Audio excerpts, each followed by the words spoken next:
Hello and welcome to the In Defense of Nepotism episode of Slate Money, your guide to the business and finance news of the week. I am Felix Salmon of Axios, and I am on a call with my colleague Emily Peck, who is simultaneously rolling her eyes and shaking her head. It's true.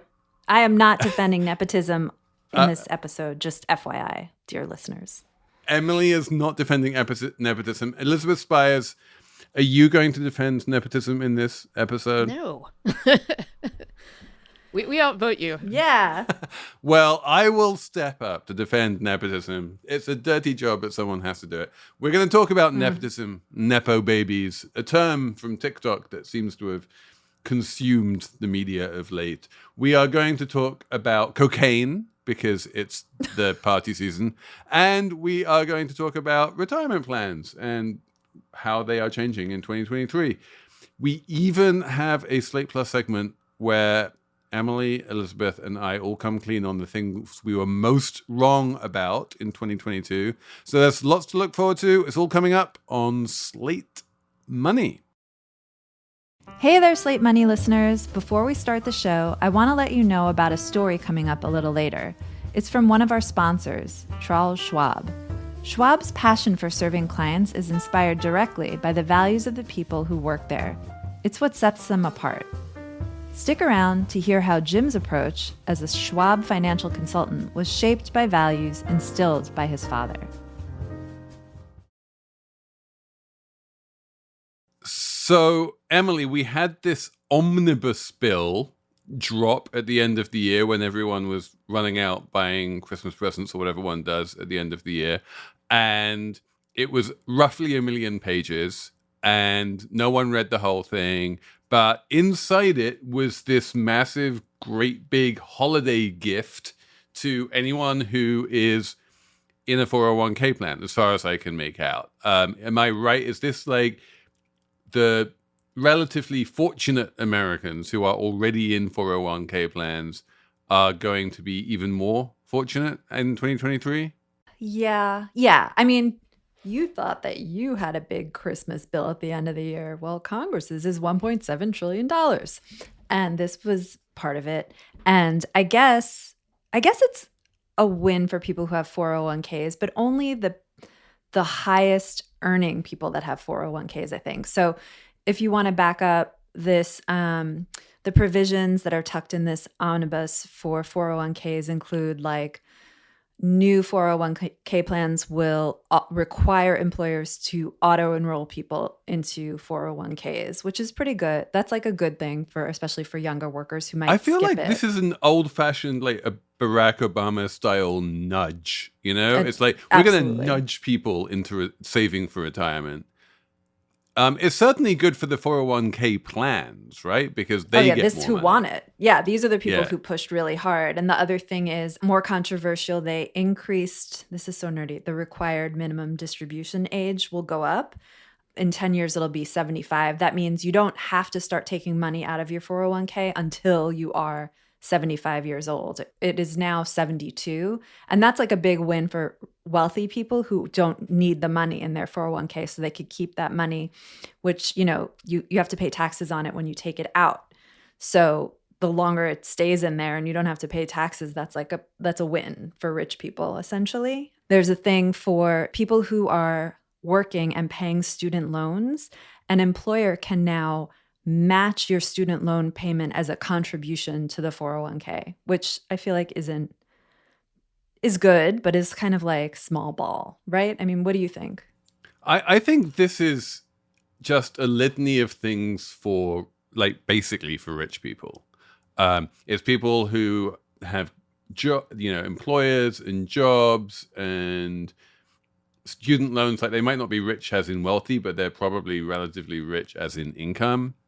Yes. And they're certainly rich enough that the idea is that they won't opt out of a 401k match because they won't even notice it and they have enough money to live on anyway.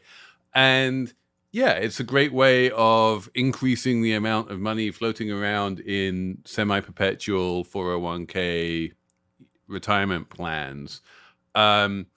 Elizabeth, you're the political animal here. Like, I'm relatively cynical when it comes to these kind of bills, but is this just a case of rich people just always being the people that Congress cares about, or is this actually pretty good what they've done here?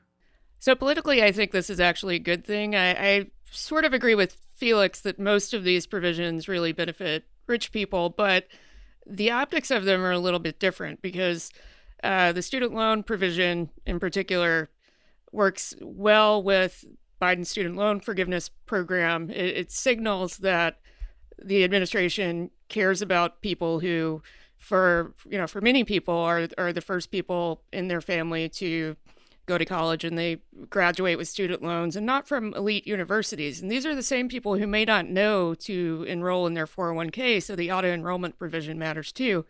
I'm not sure what the net effect of it is, but politically, I think the optics are very good for the administration. And I am curious about how common auto enrollment is. Were you two auto enrolled in your 401k?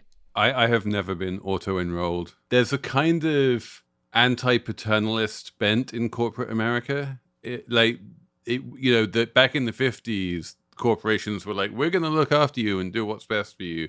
And then sometime around the 80s, they were like, no, we're going to have like arm's length contractual relationships with you, and we're not going to be family. We're going to be a team, but we're not going to be family. We're not going to look after each other in the same way.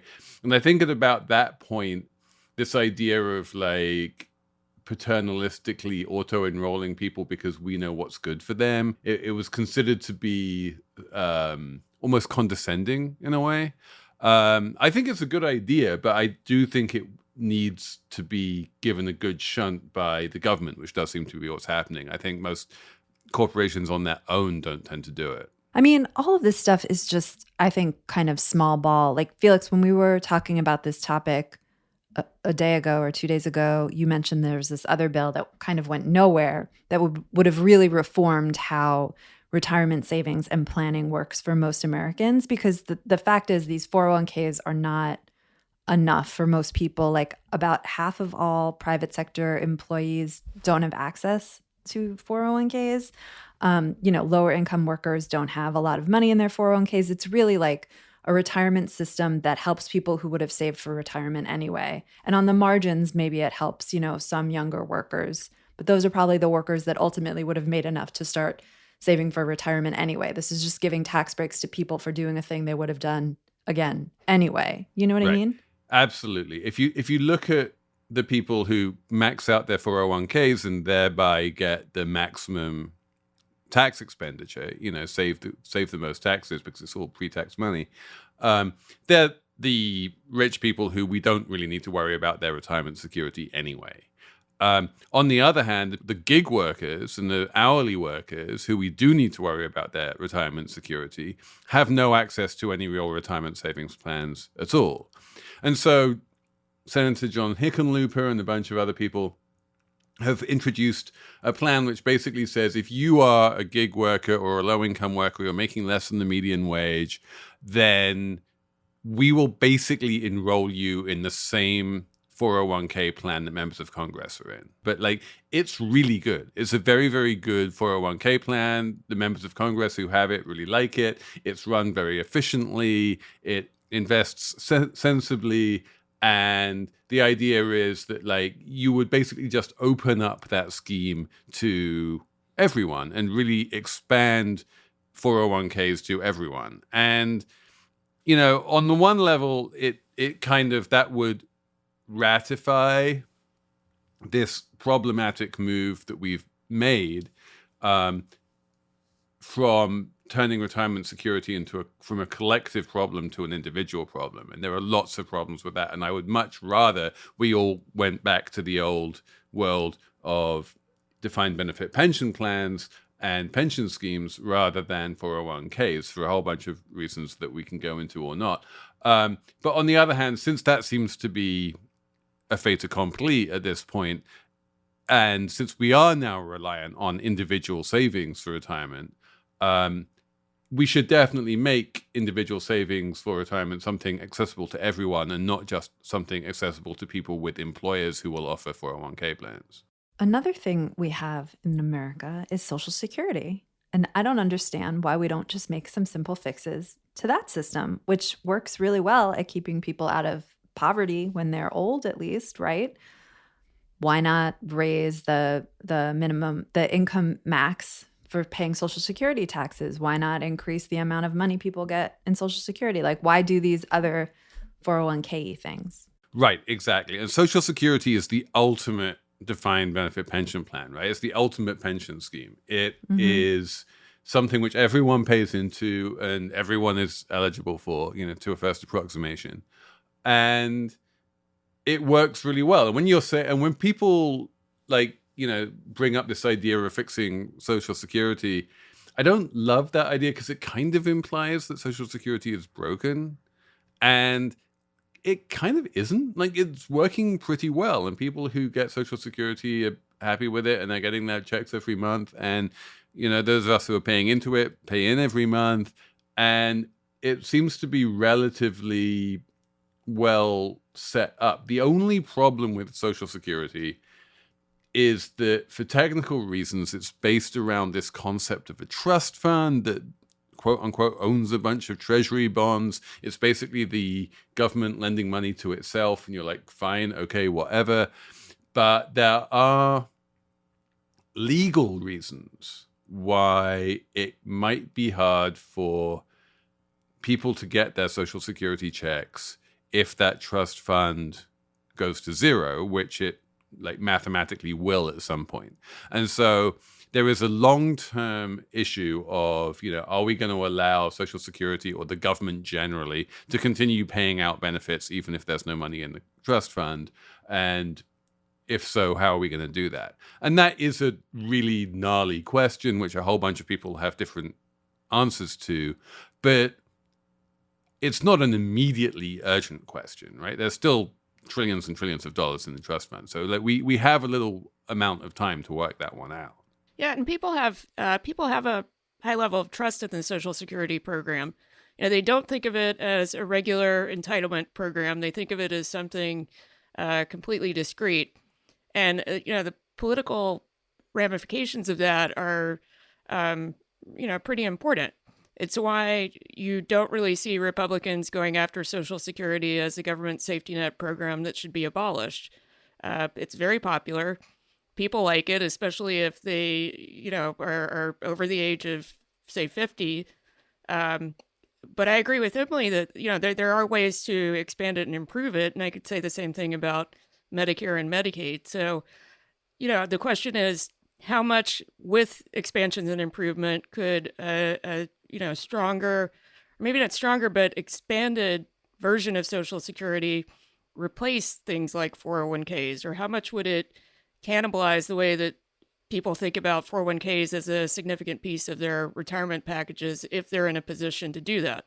Right. The 401k was never designed to be the main way that Americans save for retirement. It was this tiny little, it was literally section 401k of some obscure bill that some random accountant in Illinois somewhere discovered one day and said, oh, I can use this as a retirement scheme. It was barely even it was almost a loophole that grew to become the thing it was a loophole to, and there was definitely never a concerted push at the government level to move everyone out of collective pension schemes and into individual retirement plans, because individual retirement plans just intuitively don't make sense, right? We don't know how long we're going to live for when we retire. We want intuitively to be part of a scheme where, the people who, through no fault of their own, drop dead 2 years after retiring and don't need an income anymore, effectively cross-subsidize the people who live to 110 and need an income for a very long time, right? We want to be able to collectivize this because otherwise everyone needs to save individually on the basis that they're all going to live to 110. And that's crazy. That's too much savings. But yeah, we wound up in this individualized system, and it would be great if the government, like having gone along with this individualization of retirement security, started pushing us back in the opposite direction, perhaps by expanding Social Security. But yeah, the problem with Social Security is that it's only allowed to invest in treasury bonds, right? So it's never going to get a very high return on whatever is invested in it. And so, like, fiscally speaking, I think it would be hard to turn Social Security into a mass savings vehicle for the, upper middle classes. But yeah, it's, as I say, I don't think it's really broken right now. And to Elizabeth's point, it's very popular on both sides of the aisle. So when push comes to shove and the Social Security Trust Fund goes to zero, I'm quite sure that Congress is going to come up with some way of making sure that those retirees continue to get their Social Security checks, because those retirees, we know one thing about them, and that's that they vote. They all vote. Yeah, and I think maybe another kind of problem would be like 401ks maybe were never meant to be the big thing that they are now, but now there's, I think, trillions of dollars in these accounts, and the corporate finance lobby, there's a big lobby out there that wants to get more money into these accounts because it's like hugely money-making business for a lot of companies who push for things like these new changes that, I mean, we don't really need, and we'll just put more money in 401ks. That's what they will do. There's not the same kind of push for any kind of Social Security reform from any kind of industry lobby as far as, I mean, maybe AARP or something. You're absolutely right. The private sector makes no money from Social Security, whereas it makes billions of dollars from money. 401k plans. Like these are plans that are now, you're going to automatically have to give your money to the private sector. You're going to automatically give your money. You're not going to automatically have to give your money. You can always opt out. You'll automatically be enrolled, quote unquote, for your own good, and then the finance industry will take a percentage of that money that you've been kind of like pushed Obama style into taking out of your paycheck. It's like a huge, crazy giveaway, and it's meant to be a good thing, right? It's just wild. And what's more, you are at the mercy of your employer to choose a good 401k provider. Yes. You might be like totally on board with passive investment and index investing and low fees and all the rest of it. But then if your employer chooses some kind of high fee, expensive 401k plan, that you just have to put up with that. You don't have any choice. I mean, that's not entirely true. You can actually roll money over from your existing 401k into an IRA that you set up, but no one does that. That's just like, come on. And if you have a matching plan or something, and not all employers do that, then you probably wouldn't roll anything over because you'd want to get the dollars into that one account. Don't you think part of the failure to collectivize this problem is a function of people changing the way that they think about retirement planning, where it's not a matter of safety and security anymore, it's a wealth building strategy? Yeah, no, it's now called estate planning. It's like how what's the most tax effective way for me to leave my money to my children when I die? People don't want to die with zero anymore. They want to die with lots of money they can leave to their heirs. And this is all, Elizabeth is absolutely right. It's tied up with that. And that's one of the reasons why they don't want that inherent cross subsidy that you get in normal retirement plans and pension plans, where, if you die earlier, you wind up getting less money, and if you die later, you wind up getting more money, because they're like, no, if I die earlier, I want my children to get my money. And then that creates, the idea that you actually want to like own the money rather than just have rights to payouts from a fund. Wow. I mean, when I think about my retirement, I do not think like that at all. I'm just like, I just want enough money to live. Like, that's all I am thinking about. You don't have an estate planner? Is that what you're telling us? You haven't created a revocable trust for your children? Really? Like, what are you even What am I doing? What are you even doing, Emily? Reboot your credit card with Apple Card. Apple Card is the credit card created by Apple. It gives you unlimited cash back every day on every purchase, up to 3%. And you can use that cash right away. No waiting and waiting for rewards. Just daily cash you can use right away on anything. Apply now in the Wallet app on iPhone and start using it right away. Subject to credit approval, Daily Cash is available via an Apple Cash card or as a statement credit. See Apple Card Customer Agreement for terms and conditions. Apple Cash Card is issued by Green Dot Bank, member FDIC. Slate Money is brought to you by Progressive. What's one thing you'd purchase with a little extra savings? A weighted blanket? Smart speaker? That new self-care trend you keep hearing about? Well, Progressive wants to make sure you're getting what you want by helping you save money on car insurance.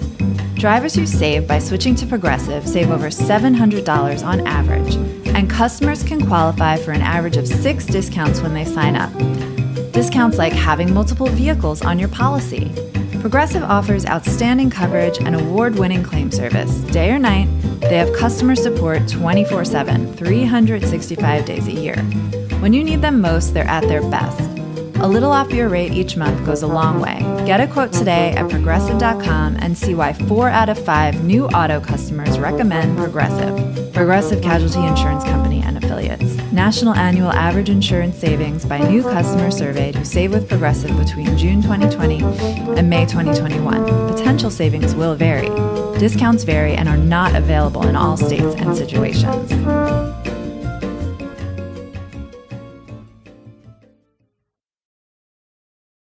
Speaking of passing things on to your children, Nepo babies. Oh, the Nepo babies. Let's talk about Nepo babies. All right, so this is the part of the show where Felix and Emily get into a fight about Nepo and nepotism and whether it's a good thing or a bad thing.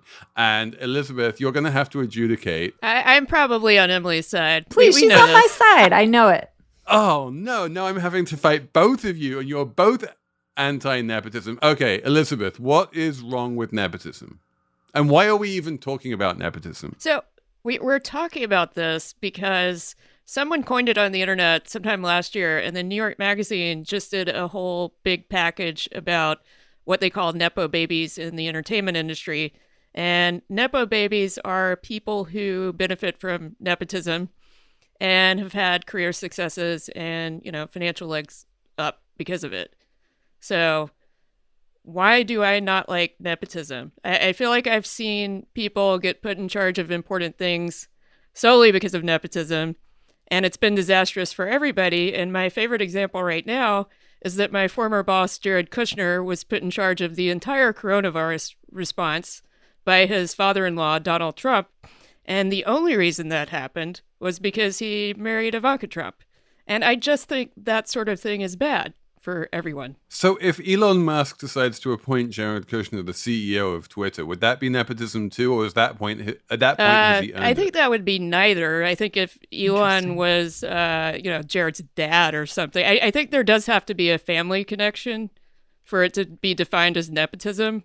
I do think putting Jared in charge of Twitter would be bad, but I don't think that that's a nepotistic hire. I think that's we're in the same box at the World Cup and with all of our Saudi friends, and maybe this struck Elon as a good idea.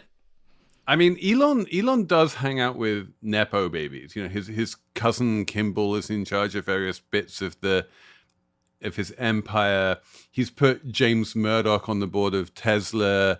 And, one has to ask, Emily, like, from your point of view, why is Elon doing this? If nepotism is such an obviously bad thing where, like, you wind up with unqualified people, what is it about these red-blooded capitalists that makes them pick Nepo babies to, put into high-powered positions? Okay, so the New York Magazine article really focuses on Hollywood Nepo babies. That's when the sons and daughters of famous actors, actresses, producers, whatever, get hired or cast in roles that maybe a similar person with the same experience wouldn't get, but they get it because they kind of look like their parents. Or they're just That's well a big connected, thing. or they're just massively talented. And as I have mentioned on the Slate on the Slate Slack, but I will mention here, if you say anything rude about Liza Minnelli or Angelica Houston, I will There cut are you. exceptions. Right. I mean, some of them are talented, fine. But and part of the reason they get cast is like you don't want to offend their famous and influential parents. So there's probably a little of that going on, in the business world also. I also think it's a little bit of laziness on the part of executives and leaders who are like, oh, so-and-so's daughter's like seems smart enough. Like, let's just hire her. And it's like, whatever, let's just do it. I think it is partly a little bit of laziness. It's partly wanting to curry favor with influential people. That's a commonality between all the sectors. It's also just pattern recognition. People like they want to see someone who resembles the kind of person who's been good at this in the past. And no one, if you want to hire someone for your movie who resembles someone like really talented and gorgeous like Lenny Kravitz or Lisa Bonet, you're just going to hire Zoe Kravitz, and then she's really beautiful and talented and gorgeous, and she winds up being a movie star, and it just trickles down, right? You don't need to do a massive casting call of 1 million people because you know that she will be amazing, and she will be amazing. So, it is a little bit. It's laziness and pattern recognition. I can totally see that, but I keep on thinking back to the amazing episode of Slate Money that we had with Daniel Markovits on meritocracy. And he kept on making the really important point that a purely meritocratic system is also in many ways a nepotistic system, that we have created this economy where on a meritocratic basis, if you just look at sort of sheer talent and ability, the kind of advantages that are given to the children of the rich and the well-connected ensure that they are, way ahead of everyone else when it comes to getting these jobs in the first place. Like they're not really at odds with each other, these two ideals. And they're both terrible. I don't believe in meritocracy and I don't believe in nepotism, but like they are much more closely they overlap much more than I think the anti-nepo people would like to admit. Well, I think that argument actually just points to the fact that, there is no meritocracy, really. It's an illusion. But I also think of the argument against nepotism as not just being about direct hires. So I think when we were discussing this earlier, I said I think of Sam Bankman-Fried as a nepo baby because I feel like he was given extra benefit that he knew what he was doing and was capable of behaving ethically because his parents are well-known ethics professors at Stanford. Well, they're law professors. They're not ethics professors. Well, they are, but they're ethics experts. Yeah, I mean, I think that's like, the line is a little blurry, but Felix and you are kind of saying the same thing. Like some people have a lot of privilege. They have really fancy, wealthy parents, and that allows them to do fancy, wealthy things themselves, right? I mean, if you look around, like Elon Musk is the son of what is everyone? An emerald miner or something, and Mark Zuckerberg is the child of really rich upper middle class people in New Jersey. Like there's all that stuff. But nepotism takes all of that privilege and sort of elevates it. I think the article in New York Magazine said it was like the Cadillac of privilege or something. It's like there's privilege and then there's like this extra layer if your parents are famous that you get, right? Yeah, I think in general, just like, my parents are university professors and I became a crypto billionaire is not nepotism, right? It is like upper middle class privilege, but it's not, it's not like they put him into that position, which is real. No, but that's not my argument. My argument is that when he wanted to do that, people didn't question his credentials as much, and they absolutely didn't question his ethics because they assume that if you're the kid of two Stanford law professors who are well-known experts on the topic, that you would have internalized all of those things. And so I just don't think that he was subjected to the same amount of scrutiny. Like there was all these reporting on Bankman-Fried about having conversations about effective altruism at the dinner table, growing up at the Bankman-Fried house, and the parents did some kind of work on like corporate ethics and things like that. So in that frame, I feel like people were like, He's really well versed and really smart about this stuff. He grew up. It's in his blood. One of the things, there was this wonderful New York Times article that Emily sent around, and we will put in the show notes about the Nepo babies, which I liked because it wasn't mostly pejorative. Like the New York Magazine one is mostly like nepotism is bad. The New York Times one was like nepotism is like everyone wants to be a Nepo baby. Like this is what everyone's just covets this title because it's such a cool and awesome thing to be. And and I'm looking around, I was sort of talking about how in our little corner of journalism, like there are obviously Nepo babies in journalism, like there are everywhere else. But you look at someone like Ronan Farrow or Anderson Cooper, and they're like, yeah, they're very sort of matter of fact about it. They don't try and hide it. They don't try and pretend they didn't get advantage from it. But it's not something to be ashamed of in any way. Yeah, and I think the New York Magazine piece makes that point too. It's not like this is bad or good. It's like, I think it goes back to what Elizabeth said initially.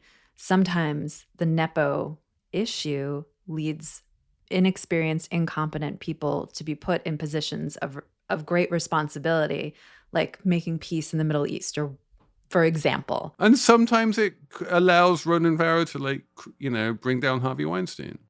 Yeah. I think it's neither purely good or purely bad, but it points to some inherent unfairnesses. Yeah, I think that's the bit that kind of makes me feel weird, right? From your you anti-nepotists, right? Is that you seem to be comparing it to some sort of egalitarian ideal that exists nowhere on the planet and will never exist. Like inequality is entrenched in every society in the world. And if you're just going to say, well, nepotism is worse than pure egalitarianism, you're like, yeah, fine, but that's not really the choice we're facing. And I feel like given the choice we're facing, there are many more harmful forces in this world. I'm not saying it's fair. Of course it's not fair. But it's unfair in a relatively transparent way. That's not really an argument for not trying to mitigate it. I mean, we all know because we're adults that pure egalitarianism doesn't exist. But, we have plenty of policy remedies that, in theory, work to reduce inequality and work to get us to somewhere that's more egalitarian than what we have right now.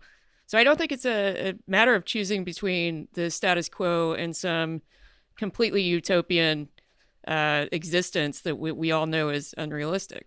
Yeah, like think about civil service workers. Like once upon a time, if you wanted to work for the government, you had to know someone, bribe someone, blah, blah, blah.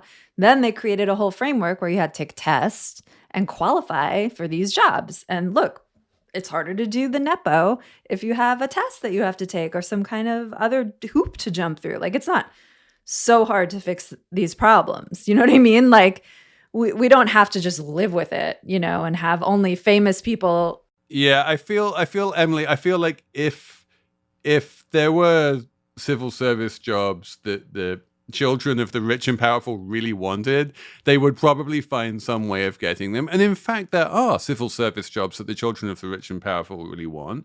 And those jobs are called member of Congress or senator. And we do find that those jobs are overwhelmingly held by Nepo babies. I mean, there's a big structural reason for that. And it's just the way we fund campaigns. You have to be able to afford to not work for the duration of the campaign. And that heavily influences who ends up in Congress. Right. I'm just saying that there are very few examples of desirable jobs that, the children of the rich and famous really want that you don't find nepotism in. I think it is harder to fix these problems than Emily is suggesting. That you can definitely fix the problem at a level of we're hiring for people to work at the post office, but those aren't the jobs that the rich and famous want. So yeah, we're not really getting very far there. And nepotism, it's been around for millennia. It's one of the oldest forms of how to get a job. It's, they're always, historically speaking, it was always like, what trade is your family in? If you were a son and your father did something, it was expected that you would follow in his footsteps. If your father was a carpenter, you would become a carpenter. And that's a form of nepotism. And it's just like how human society has lived for thousands of years. So, I mean, for thousands of years, we didn't have like dishwashers. Are you anti-dishwasher? Like, come on, Felix. What are you talking about? The much more interesting question that I have is when I say much more interesting, I say mildly more interesting because I'm a finance nerd, is the well-documented tendency of big sell-side investment banks and money management institutions to hire the children of their biggest and best clients. So, if you go to, and there have been settlements about this, like legal settlements, where it's been found to be completely illegal, where, you're JP Morgan or Goldman Sachs or Credit Suisse or someone like that, and you have a big client who manages billions of dollars and has a bunch of very lucrative income streams associated with them, and they have some highly privileged and well-connected kid, and you give that kid a job at your institution, and that makes the client feel better about you and send you more of their business. And on one level, like in some cases, this rises to the level of being clearly illegal and like violating the Foreign Corrupt Practices Act, and there have been settlements about it because it's considered to be a bribe, a form of kickback to the client. But also, in many other cases, it's actually a really smart hire because these kids have grown up in very important families. They know all the right people. They have all the right connections, and they're actually very good at doing that kind of client-facing financial services work. And they can be great hires in and of their own rights. And that tension of like, on the one hand, we're doing this kind of icky, just give this cushy job to a well-connected child of a client thing, is tempered or mitigated by the fact that, that child could actually be exactly the person you want. Yeah. And there's some of this they talked about Vogue, which I guess used to have, maybe still does have, a tendency to hire the offspring of like really well-connected people in New York City society, and that serve them well when they need to do the journalism of Vogue, like book the right people, go to the right events, all that kind of stuff. There was some line about they didn't do any actual like writing or editing. It was more like making a phone call and making a connection. And that is valuable, I suppose, to these places. I'm sort of on the fence about that sort of thing, because then what you're hiring them for is explicitly a network, and there's no kind of pretense that, somebody's being hired because they're just an amazing journalist. It's I think everybody understands the value or lack of in certain areas. Yeah, and the piece did say, like, Anna Wintour, if you weren't good at doing that, she would just get rid of you. Like, she didn't care. So I think that's important. The ability to hire the Nepo babies, but the ability to fire them too. Exactly. Right? Hiring Nepo babies is fine as long as you fire them as easily as you hire them. I think maybe that's where we can, that's our Hegelian synthesis from our disagreement here. Slate Money is sponsored this week by GiveWell. It is the giving season. You can give to humanity. You can give to friends by donating on their behalf. You can make the world a better place and gift at the same time. And you can do that by giving money to GiveWell, which is a place that chooses the most effective charities in the world. GiveWell spends over 30,000 hours each year researching charitable organizations and only directs funding to a few of the highest impact, evidence-based opportunities they've found. Over 100,000 donors have used GiveWell to donate more than $1 billion.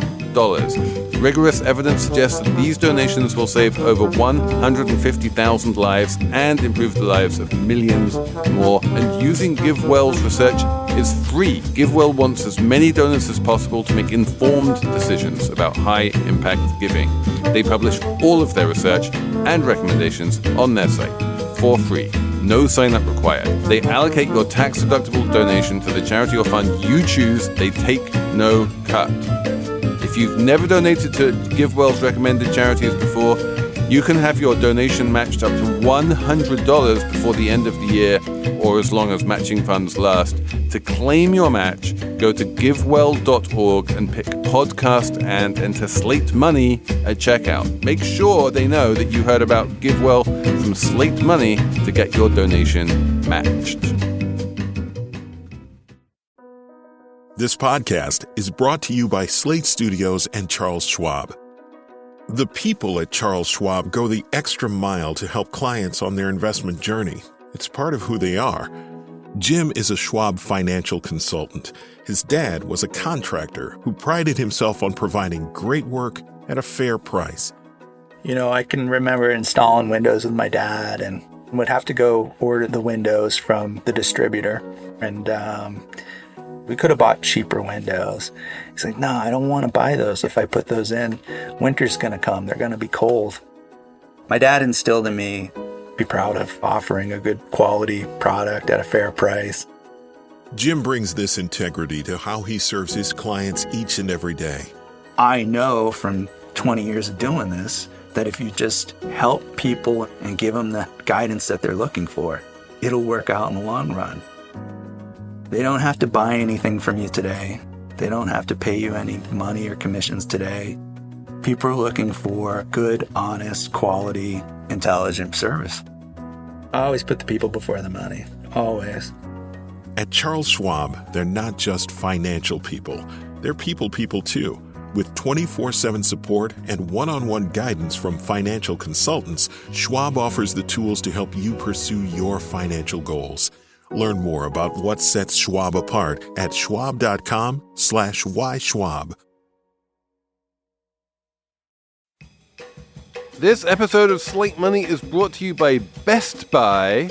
Whether you're searching for exciting gifts, trying to snag the hottest holiday deals, or looking for ways to simplify the giving and receiving experience, Best Buy is here to help. They have the best assortment of impactful tech gifts. They have, I don't know, an air fryer if you want to help an aspiring foodie in your life, or a new phone or a camera, or you might be on the hunt for a new smartwatch to support a friend's wellness journey. No matter what you're looking for, Best Buy is your gifting destination for everyone on your list. And Best Buy makes it easy to get your gifts how and when you need them with free next-day delivery on thousands of items, as well as same-day delivery and in-store pickup options. Shop great deals on gifts now at Best Buy.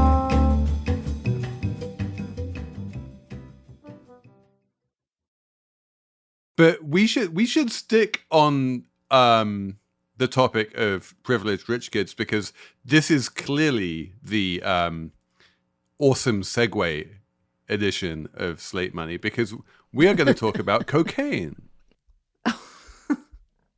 Take it away, Felix. Tell us. Okay, so it turns out that we are in a golden age of cocaine right now. There is more cocaine fluttering around the streets of every city in the world than in living memory. There is supply of cocaine has gone up many, many times since the sort of Pablo Escobar heyday, especially from Colombia. It seems that most of the cocaine in the world still does come from Colombia, interestingly enough. It's not like something where, you know, some Asian country has taken over.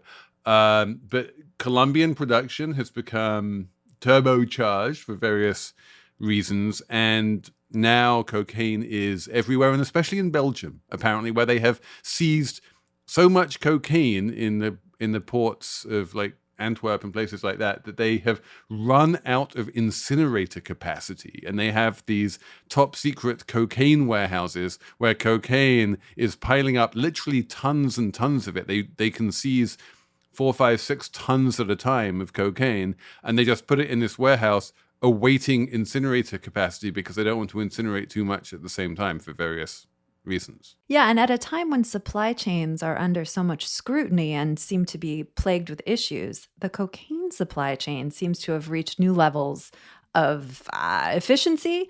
So they apparently put the cocaine in shipping containers that mostly contain fruit and needs to move quickly through the supply chain, so it's less likely to get inspected or stopped. And that's like the new strategy. Elizabeth, what is the big picture takeaway? As the person among the three of us who's written the most about cocaine, you are officially the Slate Money cocaine expert. I'm interested in the demand side of this. Is coke popular again? I'm not cool enough or young enough to really know if this is the kind of thing where if you go to the coolest club in Berlin, everybody's doing coke or not. Where is the increased demand coming from, or is this just like a supply glut? So there is actually an answer to that question, and it's not the answer that you might think. It is not that suddenly the cool Williamsburg hipsters are all doing cocaine where they weren't in the past. It's much more that there is now so much cocaine to go around that it is landing in places like Buenos Aires or Santiago de Chile or Lagos, Nigeria or Cape Town or, it's wound up becoming regularly consumed in parts of the world like Warsaw that it just didn't used to be regularly consumed to the same degree.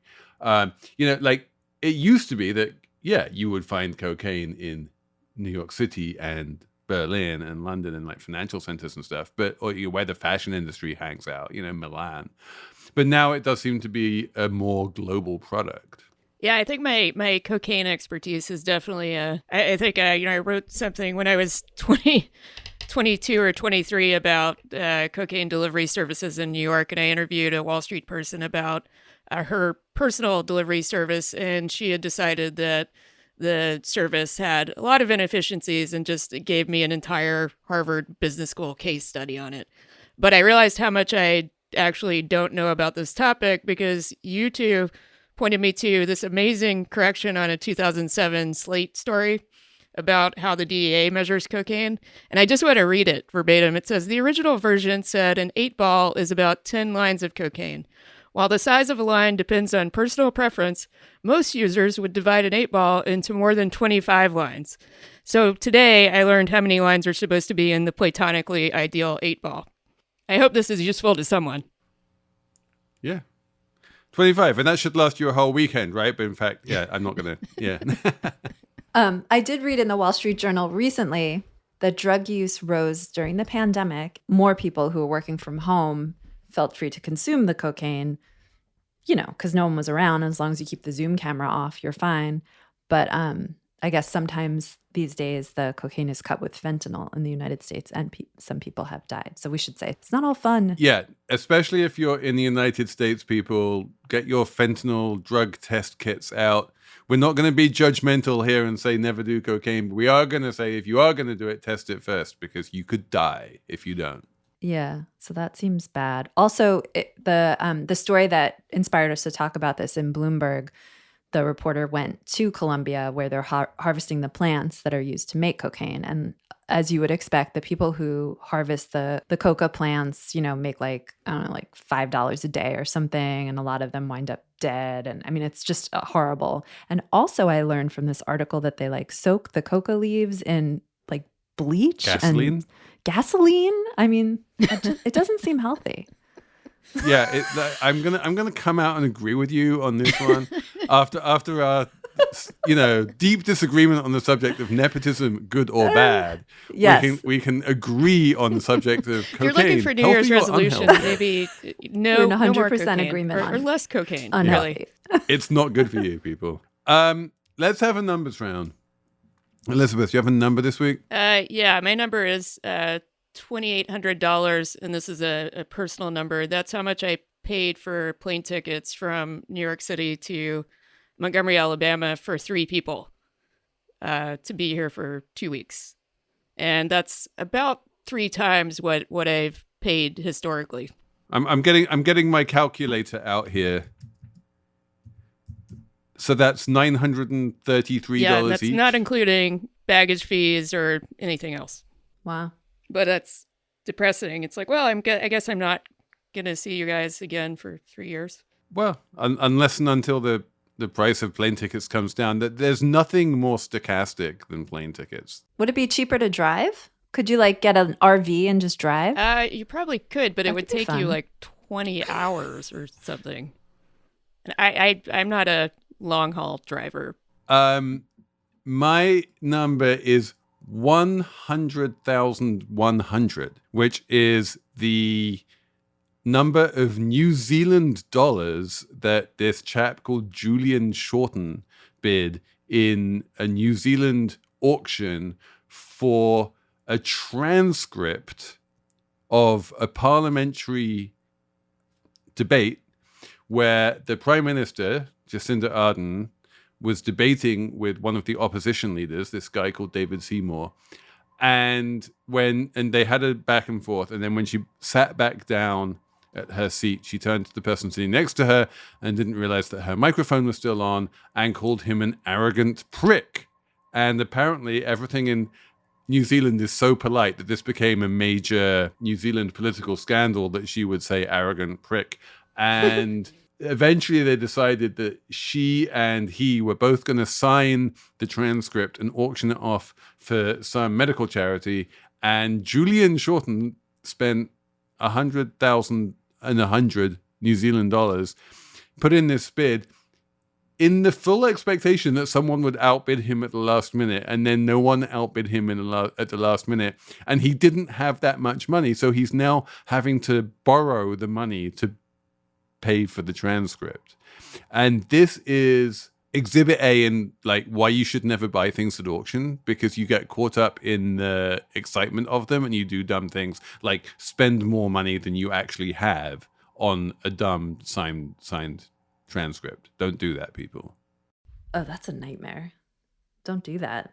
Be careful out there in auctions. Emily, what's your number? My number is 73. That is the number of senators on Thursday who voted for the Pregnant Workers Fairness Act, which is part of that giant bill we talked about earlier, the big spending bill. This is an act, a law. It will probably become a law very soon. I think it might have already. Probably by the time you listen to this, it is a law which allows pregnant workers to keep their jobs if they need an accommodation like more bathroom breaks, or maybe like a stool to sit on if they're working the cash register or something. Before this bill became law, employers could just put you on unpaid leave or fire you if you needed accommodations as a pregnant worker. Because you're not considered disabled. There's all kinds of ways to sort of get out of it. So advocates have been saying, women lose their jobs all the time because of dumb stuff like this. Let's fix it. And it has been like a 10-year fight. It was kind of crazy. And it was a little bit surprising to me anyway, as an observer, that it finally got through. I guess you were saying that the Senate was the hard one, but then somehow 73 people decided they all wanted to support it anyway. So it turns out not to have been that hard after all. Well, okay. So in 2021, it passed the House, no problem, with bipartisan support. And it had bipartisan support this year all along. But for whatever reason, and I'm not a political reporter, but Senator Schumer, you've heard of him from New York, Chuck. He, for some reason, wasn't putting it to a floor vote. And the advocate's like, I don't understand why he's not putting it to floor vote. And like, again, I'm not a political reporter. And I asked people and they're like, we don't understand either. No one understood. So finally it happened. But it did have bipartisan support all along. I mean, who's going to vote against like letting pregnant people sit on a chair a little bit? You know what I mean? Anyway, thank you for listening. This has been fun.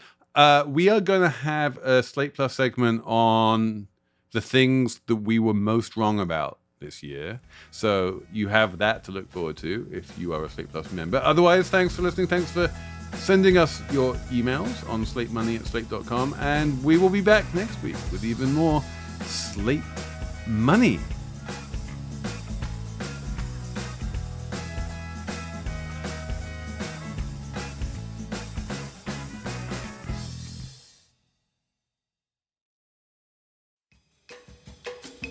This episode of Slate Money is brought to you by Best Buy. Whether you're searching for exciting gifts or trying to snag the hottest holiday deals, Best Buy is here to help.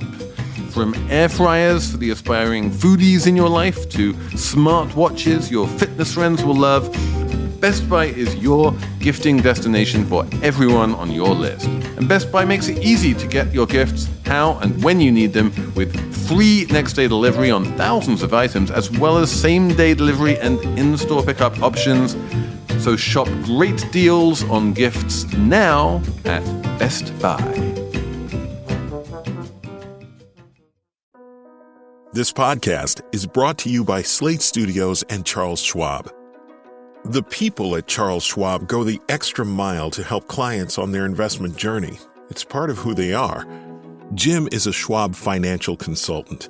His dad was a contractor who prided himself on providing great work at a fair price. You know, I can remember installing windows with my dad and would have to go order the windows from the distributor. And we could have bought cheaper windows. He's like, no, I don't want to buy those. If I put those in, winter's going to come. They're going to be cold. My dad instilled in me, be proud of offering a good quality product at a fair price. Jim brings this integrity to how he serves his clients each and every day. I know from 20 years of doing this that if you just help people and give them the guidance that they're looking for, it'll work out in the long run. They don't have to buy anything from you today. They don't have to pay you any money or commissions today. People are looking for good, honest, quality, intelligent service. I always put the people before the money. Always. At Charles Schwab, they're not just financial people. They're people too. With 24/7 support and one-on-one guidance from financial consultants, Schwab offers the tools to help you pursue your financial goals. Learn more about what sets Schwab apart at schwab.com/whyschwab.